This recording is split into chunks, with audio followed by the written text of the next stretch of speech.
आज हरपल देह भान जीव झाला खुळा बावळा पाहल्या गा तुझ्या. आज मी बनवत आहे उपवास special vlog, so stay tune, I will update you soon. चला तर सर्वात आधी आपण बनवून घेऊया शेंगदाण्याचा कूट. हे शेंगदाणे मी इकडे चांगले भाजून घेतलेले आहेत आणि त्यांना सोडूनही घेतलेले आहेत. मी जास्त सालं काढत नाही कारण की मला पूर्ण पांढऱ्या कलरचा कूट आवडत नाही. हा आता असा बनलेला आहे आणि हा खूप छान असा बारीक झालेला आहे. जास्त मी जाड ठेवत नाही, मला बारीकच आवडतो. मी तुम्हाला इन्ग्रेडियंट्स दाखवत आहे. हे आहे बारीक चिरलेली मिरची आणि कढीपत्ता. मी साबुदाण्याची खिचडी बनवणार आहे त्याच्यासाठी. नंतरला आहेत बटाटे, मी भिजवून ठेवलेत बिकॉज ते काळे पडतात बाहेर ठेवले तर सोलून कापून भिजत टाकले. आणि हे आहेत आपले साबुदाणे. आम्ही जास्त बनवतो कारण की आमच्या घरात सर्वांचा उपवास असतो.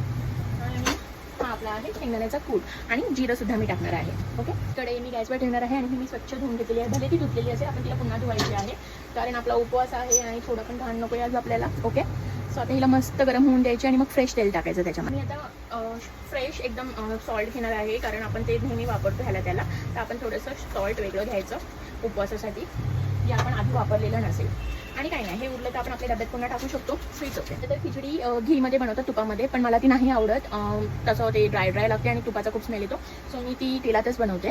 तर आता इथे आपलं तेल तापलेलं आहे. तर आता आपण त्याच्यामध्ये जिरे आहेत जे मी आता टाकत आहे. चांगले 1 चमचा भरून मी जिरे टाकत आहे. जिरे जास्त असतील तर काही इश्यू नाही कारण की जिऱ्याने पोट पण साफ राहतं आणि उपवासाला चालतात सुद्धा. तर आता आपण ह्याच्यामध्ये टाकणार आहोत कढीपत्ता. आणि कढीपत्ता पण जास्त क्वांटिटीमध्येच टाकायचा, त्याचा एक फ्लेवर उतरतो आणि तो छान लागतो.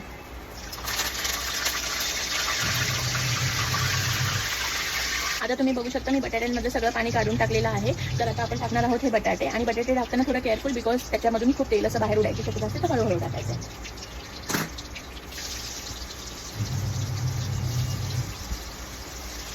तर ती बटाटे छान शिजवून घ्यायचे आणि हलके शिजले की मग आपण मिरची टाकणार आहोत, नाही तर मिरची करपून जाते आणि आपल्याला ते खाताना नंतर चांगलं नाही लागत. सो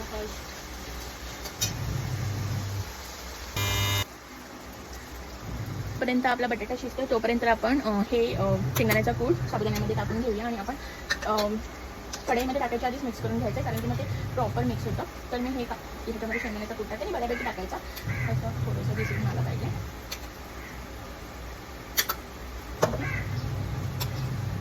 मीठही टाकून घ्यायचं जरा अंदाजाने प्रॉपर.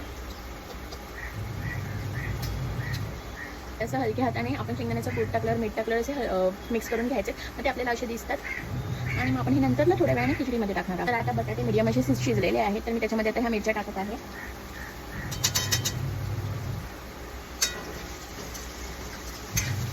आता आपण थोड्या वेळ मिरचीसुद्धा शिजवून घ्यायचे म्हणजे 5-7 मिनटं आणि मग आपण साबुदाणे टाकणार आहोत. सर्वात महत्त्वाची टीप, खिचडी शिजवताना कधीच त्याच्यावर झाकण नाही लावायचं कारण की जर तुम्ही खिचडी साबुदाणे टाकल्यावर जर झाकण लावलं तर आपले साबुदाणे खाली चिकटतात आणि ते मॉइश्चर पकडतात. तर खिचडीला तसं नाही, तिला सुटसुटीत बनवण्यासाठी नेहमी झाकण न लावता शिजवायची, तर ती खूप छान शिजते. तुम्ही बघू शकता आपली मिरची करपली सुद्धा नाही आणि बटाटे सुद्धा चांगले शिजलेले आहेत. ते चांगले असे हे झालेत शिजून. तर आता आपण त्याच्यामध्ये साबुदाणे टाकणार आहोत. आपण त्याच्यामध्ये साबुदाणे टाकूया. गॅस बारीक करून घ्यायचा आधी सर्वात आधी आणि मग हलक्या हाताने हळूहळू टाकायचं, एकदम असं टाकून नाही द्यायचं. आपण हळूहळू टाकूया. आणि टाकताना मेक शुअर करा की तुम्ही ते साबुदाणे फोडाल नाही, त्याचे ना असे गोळे राहतात. तर तसं नका करू, असं स्मॅश म्हणजे थोडं हलक्या हाताने त्यांना थोडं खिचडीला तर आपण चांगलं हलवून घेऊया. आता त्याच्यामध्ये साबुदाणे टाकले, गॅस बारीक ठेवायचा. तर आता ती 10 ते 15 मिनटं लागतील तिला शिजायला. मग ती मस्त सॉफ्ट पण होईल आणि सुटसुटीत पण होईल. तोपर्यंत आता आपली खिचडी बनते तोपर्यंत आपण वरीचा राईस बनवून घेऊया. काही लोक ह्याला गुजरातीमध्ये सामा पण बोलतात आणि आमच्याकडे सगळेजण सामा बोलतात. तर मी महाराष्ट्रीयन आहे तर मी त्याला वरी बोलते. तर त्याच्यासाठी इन्ग्रेडियंट आहे थोडा शेंगदाण्याचा कूट. ह्याला जास्त नाही लागत, शेंगदाणे असतील तरी पण चालते. मग हे आहे हिरव्या मिरचीची आणि अद्रकची पेस्ट आणि थोडे कढीपत्ता आणि ह्याच्यासाठी थोडा बारीक कापलेला बटाटा पाहिजे. आणि इथे मी हा आहे वरीचा भात भिजवून ठेवलेला आहे.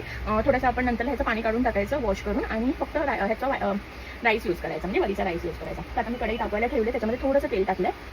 शेंगदाणे पण घेतलेले आहेत कारण की ते थोडे चांगले लागतात. आणि जोपर्यंत हे तेल शिजतं तोपर्यंत आपण खिचडी हलवत राहा. खिचडीला ना सतत 5-5 मिनिटांनी हलवत राहा, नाहीतर ती खाली चिकटेल आणि मग तिचा गोळा बनेल. आता आपल्या इथे तेल तापलेलं आहे तर आपण त्याच्यामध्ये थोडेसे जिरे टाकतो. ह्याच्यामध्ये थोडेसेच टाकते कारण की ते जास्त चांगले नाही लागत मला. आणि हा जो कढीपत्ता आहे हा मी पूर्णपणे असा तोडून टाकते कारण की तो थोडा चांगला लागतो असा खायला. पण थोडेसे शेंगदाणे फ्राय करून घेऊयात कारण की मग ते कच्चे चांगले नाही लागणार. तर थोडेसे थोडेसे असे फुटफुट आवाज यायला लागला तर आपण त्याच्यामध्ये बटाटे टाकूया. हळूहळूच टाका. बटाटा चांगला परतवून घ्या. इन्ग्रेडियंट असे दिसत आहेत. ही जी हिरव्या मिरचीची पेस्ट आहे, हिरवी मिरची आणि अद्रकची, ही पण आपण टाकणार आहोत कारण ही थोडी शिजवून घ्यायची, नाही तर मग ते मिरचीचा कच्चा कच्चा फ्लेवर लागतो. 5 मिनिट्स आपण शिजवून घेणार आहोत. आणि ह्याच्यामध्ये आता आपण थोडंसं मीठ टाकणार आहोत. आणि हे सगळं करताना मी खिचडी सुद्धा हलवत आहे कारण ती जर चिकटली तर मग त्याचा गोळा हलवत आहे. थोडं थोडं सॉल्ट टाकते कारण की हे खायला लागलं ना तर खूपच खायला लागणार आणि कोणीच नाही खाणार. तर ह्याच्यामध्ये थोडंसं हलकं सॉल्ट टाका जेमतेम. बस. माझा वरीचा राईस चांगला धुवून घेतलेला आहे. आता मी त्याच्यामध्ये तो टाकणार आहे. सध्या मी एकदम 2 चमचे पाणी टाकलेलं आहे, पण कारण आपलं हे वरीचा राईस आपल्याला सगळ्यामध्ये मिक्स करून घ्यायचं आणि अजून शेंगदाण्याचं कूट टाकलेला नाही, तो तर भाजलेलाच असतो, त्यामुळे असं नाही की तो भाजून घेतला पाहिजे. तर हे एकदम प्रॉपर हलवलं की मी आता शेंगदाण्याचं कूटही टाकणार आहे.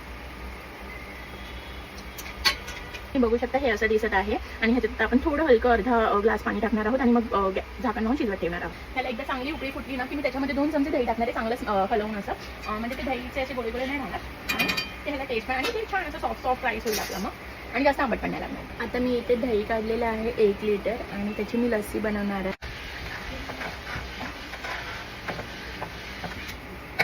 तर आता हे मी थोडंसं दही ह्याच्यात पण टाकणार आहे वरीच्या राईसमध्ये.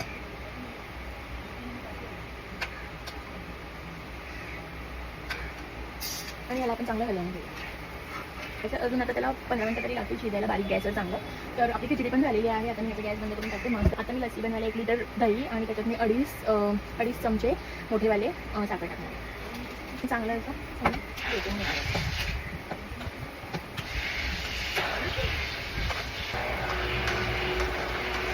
आपली लस्सी रेडी आहे. टिंग टिंग. तुम्ही बघू शकता आपली खिचडी ही अशी झालेली आहे आणि मस्त सुटसुटीत झाली. अजिबात ह्याच्यामध्ये गोळे दिसणार नाही तुम्हाला. बघा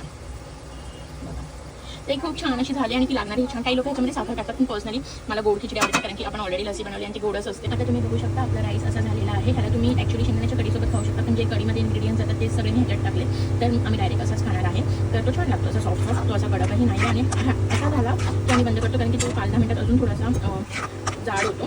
गॅस बंद केल्यावर सुटतो आहे, असं थोडासा ग्रीनिश दिसतो आणि ठीक आहे.